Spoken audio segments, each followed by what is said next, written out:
2024 లేదా 25లో డిగ్రీ లేదా బీటెక్ చదివారా? సాఫ్ట్‌వేర్ జాబ్ కోసం ఎదురు చూస్తున్నారా? అయితే కోడ్ జ్ఞాన్ 100 డేస్ కోర్సులో చేరండి, జాబ్ సాధించండి. నమస్కారం ప్రియా చౌదరి గారు. నమస్తే నాన్న. వైఫ్ అండ్ హస్బెండ్లో మనం ఎక్కువగా చూసేటువంటిది ఒకటే, అప్పుడు దాకా జీవితాన్ని బాగా లీడ్ చేసుకుంటూ వస్తారన్నయ్య, బాగుంటారు. ఒక్క సమస్య చిన్నది ఒకటి స్టార్ట్ అయిందనంటే దాని నుంచి నాకు నమ్మకం లేదు పోయిందంటారు. అది ఒకసారి చెప్తే ఓకే, జీవితాంతం ఎంత హానెస్ట్గా ఉన్నా కూడా నాకు నమ్మకం లేదు, నీ మీద నాకు నమ్మకం లేదు. ఇవాళ ఎంతమంది జంటలు ఫేస్ చేస్తున్నారంటే ఏజ్తో కూడా సంబంధం లేదు. కాపురం 60 ఏళ్ళ వరకు చేసినా 70 ఏళ్ళ వరకు చేసినా ఏమో నీ మీద నాకు నమ్మకం లేదు. అది ఎంత ఇరిటేషన్ క్రియేట్ చేస్తానంటే లోపల ఒకేసారి బరస్ట్ అయిపోతాము. అలాంటప్పుడు నువ్వు ఎందుకురా ఇక్కడ ఉన్నావు, నువ్వు దబ్బేయచ్చు కదా ఇక్కడ నుంచే. ఆ టైపు ఆ అమ్మాయికైనా సరే అంటే చెప్పాలనిపిస్తుంది కదా, ఎందుకు ఆ మాత్రం ఉంటావు నువ్వు కాపురం చేయడం, వెళ్ళిపోవచ్చు కదా వదిలేసి. వదలరు కానీ నీ మీద నమ్మకం లేదంటారు. నిజం అండి. అంటే ఎంత ఆ ట్రీట్మెంట్ మానసికంగా భరించినటువంటి వాళ్ళకే తెలుసు. దీన్ని ఎలా తగ్గొట్టాలండి అసలు? ఇది ఏం లేదు నాగరాజు గారు, ఈ పదం ఎందుకు వాడతాడంటే ఒక మగాడు ఆడదాని మీద ఎక్కువ వాడతాడు, ఆడవాళ్ళు చాలా తక్కువ. మగవాడు ఎందుకు వాడతాడు అని అంటే బోత్ సైడ్ మాట్లాడుకుందాంలేండి. ఫస్ట్ మేజర్ పాయింట్ తీసుకో. మేజర్ తగ్గు ఇక్కడ ఏది ఉందో అది మాట్లాడతాను నేను, అంతేగాని రికమెండేషన్లు చేయాలి. ఎందుకట్లా లేస్తాను అక్కడి నుంచి మాట్లాడిని ఫస్ట్. ఎందుకంటే నీలాంటోడికి ఏమవుతుంది, అమ్మో ఎక్కడ నాకంటే నా పెళ్ళాం ఎక్కడ గొప్పగా ఎదిగిపోతుందో, అరే తను ఎంత కోఆపరేట్ చేస్తే నువ్వు ఇంత ఎదిగినావురా అని 26 సార్లు ప్రియా చౌదరి నా ఎదురకుండా కూర్చుంటే మాట్లాడుతుంది, లోపల ఎక్కడో కాలుతుంది. ఎందుకంటే రాత్రి 12:30 దాకా నిద్రపోకుండా ఎవరెవరిని ఇంటర్వ్యూలు చేయాలి, ఏం ఇంటర్వ్యూలు చేయాలి, ఏ సబ్జెక్ట్ ఎత్తుక్కోవాలని నేను సర్చ్ చేయడం ఆలోచిస్తూ ఉంటాను. పొద్దున్న అవ్వగానే 5:30 కల్లా 12:30కి పడుకుంటే మళ్ళీ 1 గంట దాకా నా కొడుకు సతాయిస్తాడు, ఎత్తుకో నానా తిప్పు నానా అంటాడు, మళ్ళీ ఆయన తిప్పి తీసుకురావాలి. 3ంటికి పడుకుంటాను, మళ్ళీ 5:30కి లెగుస్తాను, బ్రష్ కూడా చేసుకొని వచ్చి పాచిమకంతోనైనా కూర్చొని ఇంటర్వ్యూలు మొదలు పెడతాను. ఆ ఇంటర్వ్యూలు బ్లాక్ బస్టర్స్ అవుతా ఉంటాయి. ఇక్కడ ప్రియా చౌదరి కూర్చోగానే ఊరే అయ్యా ఎంత విద్య ఎంత కోఆపరేట్ చేస్తే నువ్వు ఇంతోడు అయ్యావు, ఆ పిల్లని మెచ్చుకోవాలి నాయన నిన్ను భరిస్తున్నందుకు అని మాట్లాడుతూ ఉంటే ఎక్కడో కాలుతుంది అనమాట. అరే ఏంది ఇది, నేను ఇంత కష్టపడుతుంటే క్రెడిట్ అక్కడ చెప్తుంది, ఇక్కడ నన్నేమో ఏమిరా ఏం తమాషకుందా ఏంట్రా అని పేలాలు పేలినట్టు వెళ్తూ ఉంటుంది.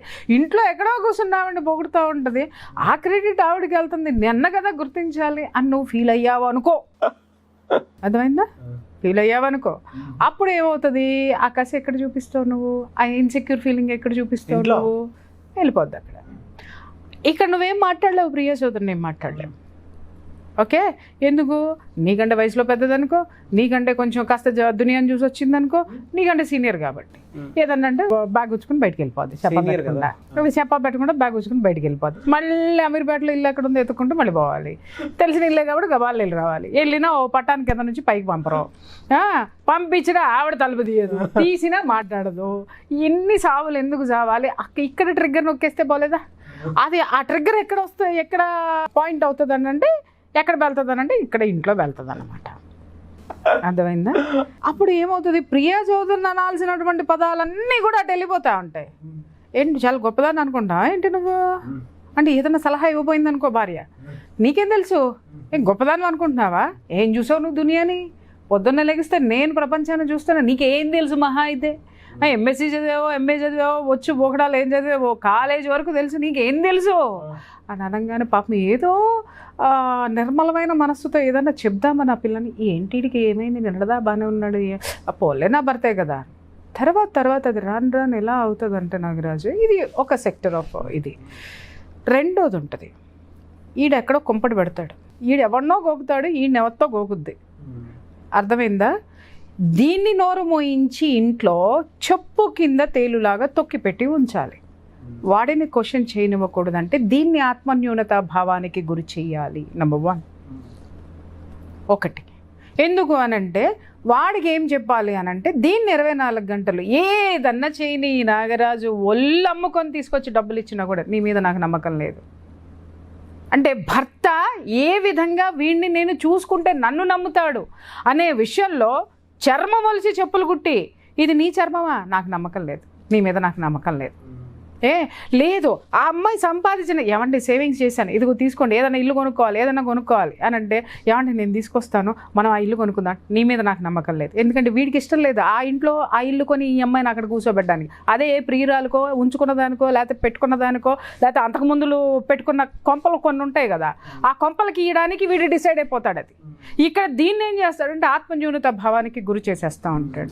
దీనికి ఆత్మగౌరవం ఎక్కువ కదా, ఆత్మగౌరవం ఎక్కువయ్యేసరికి అరే నేను ఏం చేస్తున్నాను, ప్రతిదీ ఇతని ముందే చేస్తున్నాను కదా, ప్రతిదీ ఇతనికి తెలిసే చేస్తున్నాను కదా, అరే ఎవరితో మాట్లాడాలన్నా మాట్లాడినా, వెళ్ళాలన్నా వెళ్ళినా, వచ్చినా కూర్చున్నా ఇతనికి తెలియకుండా నా జీవితంలో ఏం జరుగుతుందని ఇతను నన్ను నమ్మలేకపోతున్నాడు, ఎందుకు నమ్మట్లేదు అనేది ఆ లోపల బాధ సలుపుతుంది నాగరాజు.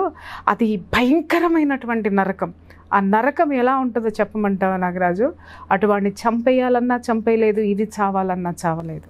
ఎందుకో చెప్పనా? చంపేయడానికో చావడానికో ధైర్యం లేక కాదు నాగరాజు, మధ్యలో పిల్లలు అనేటటువంటి వాళ్ళు ఉంటారు.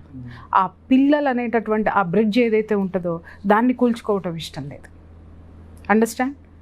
ఆ పిల్లల కోసమో లేదంటే ఎక్కడో భర్త అనేటటువంటిది ఎప్పుడైతే తాళి కడతాడో ఆ కట్టిన వెంటనే ఇతనే నాకు సర్వస్వం అని ఒక వీక్ మూమెంట్లో సబ్కాన్షియస్ మైండ్కి తీసేసుకుంటూ చూసావా, అది వీడు చచ్చేదాకా భరించడానికి ఆ ఒక్క ఫీలింగ్ ఏదైతే ఉందో, భావోద్వేగం ఏదైతే ఉందో, ఆ భావోద్వేగమో పచ్చబొట్టులాగా లోపల ఉండిపోతుంది.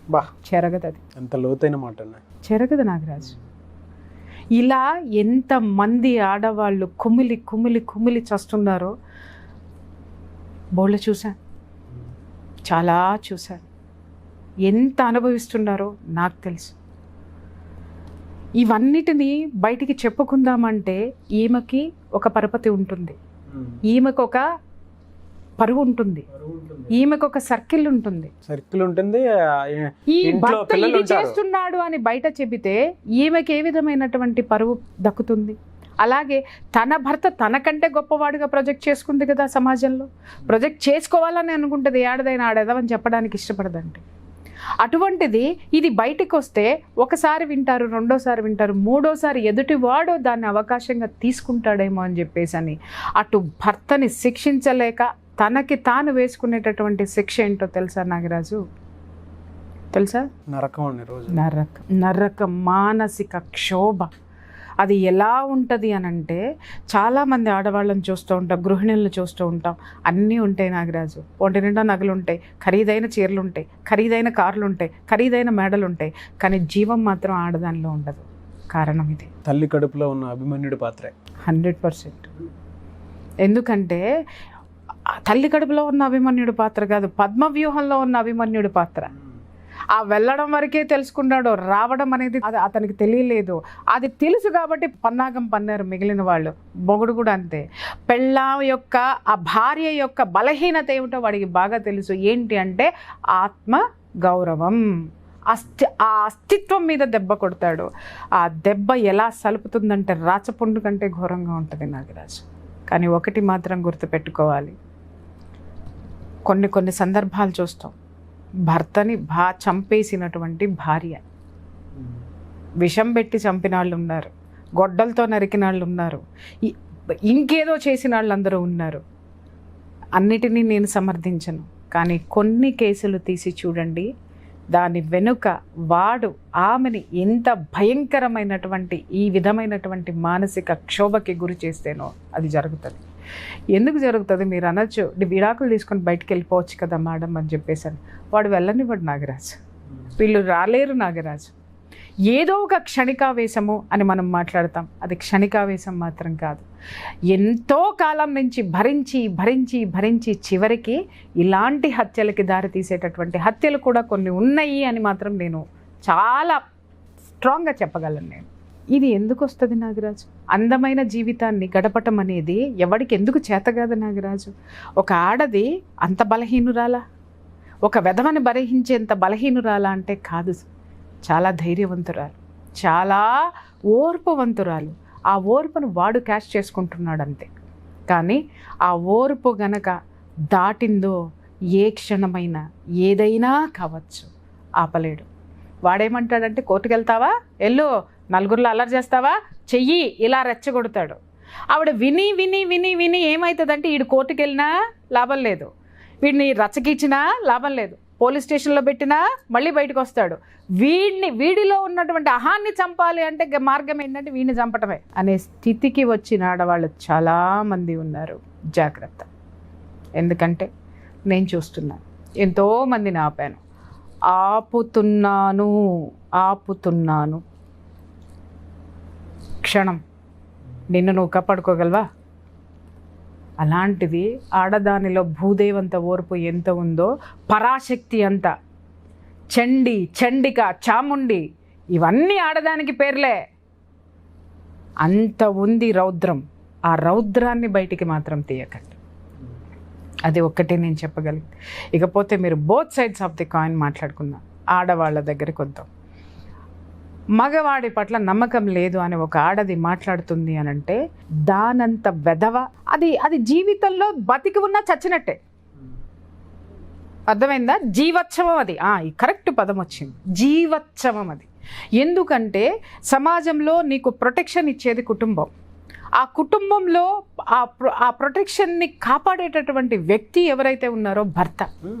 నీకు అన్నీ ఇస్తున్నప్పుడు ఒకటో చిన్నది క్షమించగలిగినటువంటి తప్పులు చేసినప్పుడు క్షమించాలి. ఇందాక నేనేం చెప్పాను, ఎంత చేసినా కూడా స్వీకరించినటువంటి మొగుడు ఎలా ఉంటాడంటే, భార్య అందంగా తయారైనా వాడికి నచ్చినా కూడా వాడికి పొగడ్డానికి అహం అడ్డొస్తుంది. ఎందుకంటే నేను దీన్ని పొగిడేశాను అని అంటే ఇది నా నెత్తిన ఎక్కడెక్కి కూర్చుంటుందో, లేకపోతే రేపటి నుంచి దీంతో నేను రొమాంటిక్ పాటలు పాడాలేమో, దీని ముఖంతో నేను ఎందుకు పాడాలి, నాకెందుకు ఆల్రెడీ ఉన్నారు కదా పక్కన యంగ్ అండ్ ఎనర్జెటిక్గా జనాలు కాబట్టి, లేదా ఇంకెవరైనా ఉన్నారు కదా నాకు ఆల్రెడీ, నేను వాళ్ళకే అంకితమై ఉన్నాను, దీనికి అంకితమై లేను కాబట్టి అందంగా అలంకరించి కనపడినా కూడా కావాలని క్రిటిసైజ్ చేసి ఆత్మన్యూనత భావానికి గురి చేసేటటువంటి వాళ్ళు చాలామంది ఉన్నారు నాగరాజ్.